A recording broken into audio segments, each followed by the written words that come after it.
Assalamualaikum warahmatullahi wabarakatuh. Satyaku kudarmakan, dharmaku kubaktikan. Salam pramuka. Halo kakak-kakak semua, gimana nih kabarnya? Semoga dalam keadaan baik dan sehat selalu ya. Nah, pada kali ini kita akan belajar bersama mengenai materi tali temali. Nah, sebelum itu izinkan kakak untuk memperkenalkan diri terlebih dahulu ya. Perkenalkan, nama kakak Sarah Prihatin, bisa dipanggil dengan Kak Sarah, dan rekan kakak, Kak Berlian.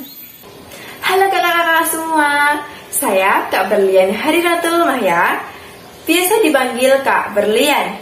Saya berasal dari Pramuka Subgugus Latih 1 PGSD. Nah, di sini kami akan menjelaskan mengenai materi tali temali. Disimak baik-baik ya.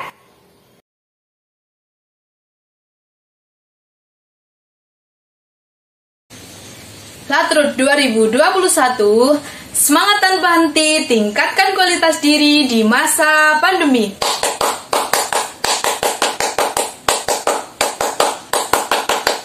Wergo, sor, tinggo tangga, tinggo ya, tinggo tangga, tinggo ya. SGL 1 PKSD, bagus. Baik kakak-kakak, kita langsung masuk materi ya. Nah, kakak-kakak di sini tentu sudah tidak asing lagi kan dengan apa itu tali temali. Tapi mungkin ada beberapa yang belum paham mengenai tali temali.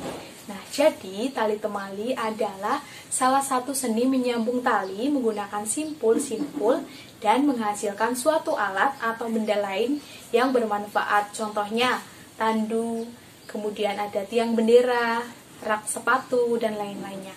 Nah, dalam tali temali kita juga sering mendengar adanya istilah tali, simpul, dan ikatan. Nah, selain itu juga banyak orang yang menganggap bahwa ketiga istilah tersebut memiliki persamaan. Tapi, sebenarnya ketiga istilah tersebut memiliki perbedaan atau beda ya, di mana tali adalah bendanya, simpul adalah hubungan tali dengan tali, sedangkan ikatan adalah hubungan tali dengan benda lain. Nah, jadi perlu diingat ya kakak-kakak bahwa tali, simpul, dan ikatan adalah hal yang berbeda. Nah, selanjutnya kita akan membahas mengenai macam-macam simpul beserta fungsinya. Nah, yang pertama yaitu simpul ujung tali. Nah, simpul ujung tali ini berfungsi untuk menjaga tali agar tidak mudah terurai atau tidak mudah lepas. Nah, yang kedua yaitu simpul mati. Simpul mati ini berfungsi untuk menyambung dua utas tali yang sama besar dan tidak licin. Nah, yang ketiga yaitu simpul hidup. Nah, simpul hidup ini berfungsi untuk mengikat tiang dan mudah dilepas. Kemudian yang keempat yaitu simpul anyam. Simpul anyam ini berfungsi untuk menyambung dua utas tali yang tidak sama besar dan dalam keadaan kering. Nah, yang kelima yaitu simpul anyam berganda. Nah, simpul anyam berganda ini berfungsi untuk menyambung dua utas tali yang tidak sama besar dan dalam keadaan basah. Nah, di sini perlu diingat ya kakak-kakak bahwa dalam simpul anyam ini ada dua, yaitu simpul anyam tunggal atau simpul anyam dan simpul anyam berganda. Nah, dalam simpul anyam ini digunakan dalam keadaan kering, sedangkan dalam simpul anyam berganda itu digunakan dalam keadaan basah. Nah, selanjutnya yaitu simpul erat. Simpul erat ini berfungsi untuk memendekkan tali tanpa adanya perpotongan. Selanjutnya yaitu simpul kembar. Simpul kembar ini berfungsi untuk menyambung dua utas tali yang sama besarnya dan dalam keadaan licin. Kemudian simpul yang ke-8 yaitu simpul kursi. Nah, simpul kursi ini biasanya berfungsi untuk mengangkat atau menurunkan benda. Nah, simpul yang terakhir yaitu simpul penarik. Nah, simpul penarik ini berfungsi untuk menarik benda yang cukup besar. Nah, tadi sudah dijelaskan ya kakak-kakak sama Kak Sarah terkait materi ada tali, kemudian simpul, sama ikatan ya. Tadi juga udah dijelaskan mengenai beberapa macam-macam simpul. Wah, sangat luar biasa sekali ya tadi penjelasan dari Kak Sarah. Nah, selanjutnya Kak Berlian kira-kira mau jelasin apa ya? Nah, benar sekali. Di sini Kak Berlian akan menjelaskan tentang macam-macam dari ikatan. bukan ikatan cinta ya. Nah, yang pertama ada yang namanya ikatan pangkal. Nah, untuk gambarnya kira-kira seperti apa tuh Kak? Nah, untuk gambarnya seperti ini ya. Nah, fungsinya ikatan ini dapat mengikat suatu tali pada kayu atau tiang. Nah, simbol pangkal ini juga dapat digunakan untuk memulai suatu ikatan. Yang kedua, ada yang namanya ikatan jangkar. Nah, ikatan jangkar ini berfungsi untuk mengikat jangkar atau benda lainnya yang berbentuk kering. Nah, untuk gambarnya seperti ini ya Kak. Nah, yang ketiga ada yang namanya ikatan Turki. Wah, seperti nama negara aja nih Kak. Wah, tidak ya. Nah, untuk ikatan Turki ini berfungsi untuk mengikat sapu lidi yang biasanya kakak-kakak gunakan untuk menyapu teras. Nah, untuk gambarnya seperti ini ya Kak. Nah, oke, next ya. Nah, selanjutnya ada yang namanya ikatan canggah. Nah, dari fungsi ikatan canggah itu untuk menyambung dua buah tongkat secara lurus. Yang kelima ada yang namanya ikatan silang. Yang keenam ada yang namanya ikatan silang ini ikatan palang dapat menautkan dua buah tongkat. Nah, ini dia gambarnya Kak. Sebuah kayu yang posisinya ini bersilangan. Untuk menautkan sudut yang dibentuk itu tidak 90 derajat, yang posisinya saling tegak lurus.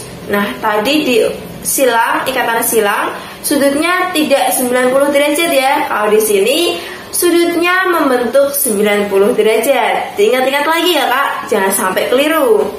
Nah, yang terakhir, yang ketujuh nih, ada yang namanya ikatan kaki tiga. Wah, pasti ini lebih tidak asing lagi ya di ingatan kakak. Nah, pasti sudah diajarkan juga di SMP maupun di SMA dulu. Nah, pada ikatan kaki tiga ini fungsinya untuk menggabungkan tiga buah tongkat atau kayu yang posisinya itu sangat lurus atau membentuk kaki tiga. Nah, ketika kita membuat menara pandang, kemudian untuk bawahnya itu biasanya kita bisa menggunakan kaki tiga. Atau membuat tungku ketika mau memasak itu juga kita bisa menggunakan kaki tiga.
Audio Jungle.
kasih, semoga ilmunya bermanfaat. Wassalamualaikum warahmatullahi wabarakatuh. Satyaku kudarmakan, dharmaku kubaktikan, salam pramuka. Wah, sudah tidak terasa nih Kak, materinya sudah selesai. Sudah saatnya Kak Berlian dan Kak Sarah pamit undur diri. Nah, itu tadi mengenai materi tali temali, semoga dapat bermanfaat untuk kehidupan sehari kakak-kakak. Selanjutnya, ketika nanti kakak-kakak ada pertanyaan, bisa ditanyakan di grup Telegram atau bisa dicari referensi-referensi lain ya Kak, di Google atau di beberapa literatur lainnya. Mungkin itu saja yang dapat kami sampaikan. Kurang dan lebihnya kami mohon maaf. Bejuminten teguh gula cekap semanten saking kawula menawi wonten lepat kula nyuwun pangapura. Wassalamualaikum warahmatullahi wabarakatuh. Sampai jumpa. Latur 2021. Semangat tanpa henti, tingkatkan kualitas diri di masa pandemi.